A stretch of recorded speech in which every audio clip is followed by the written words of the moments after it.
اردو ادب کے مایہ ناز ادیب اشفاق احمد اپنے ایک بیٹے کی کہانی ذکر کرتے ہیں اور وہ کہتے ہیں کہ میرے بیٹے کو پرندوں کا بڑا شوق تھا اور اس نے اپنی چھت پر ڈربے بنائے ہوئے تھے اور وہاں وہ روز باجرہ دانے وغیرہ ڈالتا تھا اور سینکڑوں کی تعداد میں پرندے آتے اور وہ چگ کر چلے جاتے۔ اس کا شوق تھا اور بہتر شوق تھا، میں بھی اس کی حوصلہ افزائی کیا کرتا تھا۔ کہتے ایک بار باجرہ ختم ہوا تو وہ دکان پہ گیا، میں اس کے ساتھ ہی تھا۔ اب دکان پہ اس نے جب 5 کلو کے تھیلے بنے ہوئے تھے باجرے کے، دکاندار سے وہ لے لیے تو دکاندار نے کہا یہ کس لیے؟ تو اس نے بتایا کہ اس طرح میں نے پرندوں کے لیے چھت پہ جگہ بنائی ہے اور وہ آتے ہیں اور دانے چگ کے چلے جاتے ہیں۔ تو اس نے کہا کہ پھر کچھ کے لیے کنگنی بھی لے جائیں، کیونکہ کچھ خوش الحان پرندے ایسے ہوتے ہیں جو باجرہ نہیں کھاتے، وہ کنگنی کھاتے ہیں۔ میں نے کہا بسم اللہ وہ بھی دے دے، تو 3 تھیلے بڑے بڑے لے لیے اور جب جیب میں ہاتھ ڈالا تو جیب میں پرس نہیں تھا، وہ گھر بھول آئے تھے پیسے وغیرہ۔ اب وہ تھیلے اٹھا کر واپس لائے اور دکاندار کو دے دیے۔ دکاندار نے کہا میاں کیوں واپس کیوں کر رہے ہو؟ تو انہوں نے ماجرا ذکر کر دیا کہ پیسے گھر بھول آیا ہوں تو پھر آؤں گا تو آپ سے لے لوں گا۔ اس نے کہا لے لیں پھر دے دیجئے گا۔ اس نے کہا آپ مجھے جانتے نہیں ہیں، میں یہاں پہلی دفعہ آیا ہوں اور آپ کہتے ہیں کہ پھر دے دیجئے گا۔ اس نے کہا میں آپ کو جانتا ہوں۔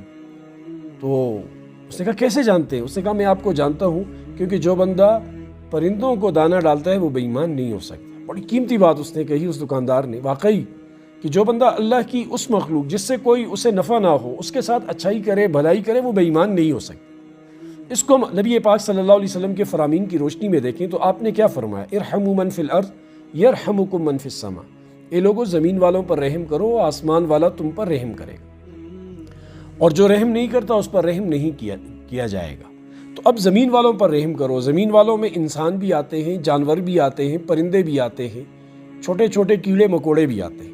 نبی پاک صلی اللہ علیہ وسلم کے بہت سے واقعات ہیں کہ وہ کسی نے گھونسلے سے بچہ اٹھا لیا، حضور نے منع کیا، چونٹیوں کو مارا، حضور نے منع کیا۔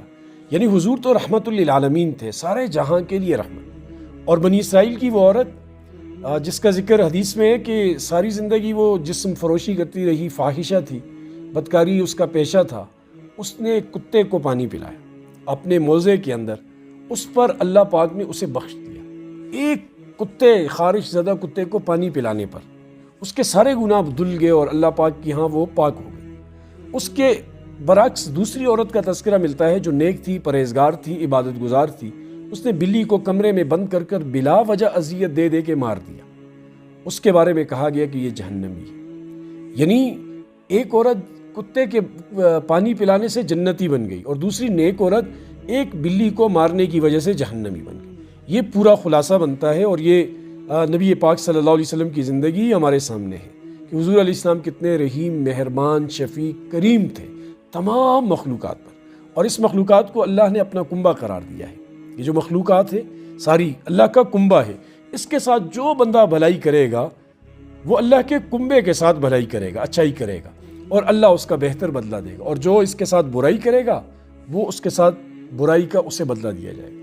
اس لیے جانوروں کو مارنے سے، پرندوں کو مارنے سے بہت سخت خود کو روکیں، بچوں کو بھی روکیں۔ بلا وجہ کتوں کو پتھر مارتے ہیں اور بلیوں کو بھگاتے ہیں یا دیگر، ہاں جو چیز اذیت دے، آپ کو اذیت دیتی ہے، کسی بھی درجے میں نقصان دیتی ہے، جانی مالی آپ کے گھر میں گند بناتی ہے، وہ آپ کے مرغی کے بچے وغیرہ ہیں، مرغیاں ہیں، انہیں کھا جاتی ہے، اس طرح کی اذیت ناک چیز کو مارنے کے بارے میں اسلام اجازت دیتا ہے، لیکن وہ بھی اس طرح مارنا کہ اسے صرف موت کی اذیت ہو، باقی اذیت نہ ہو۔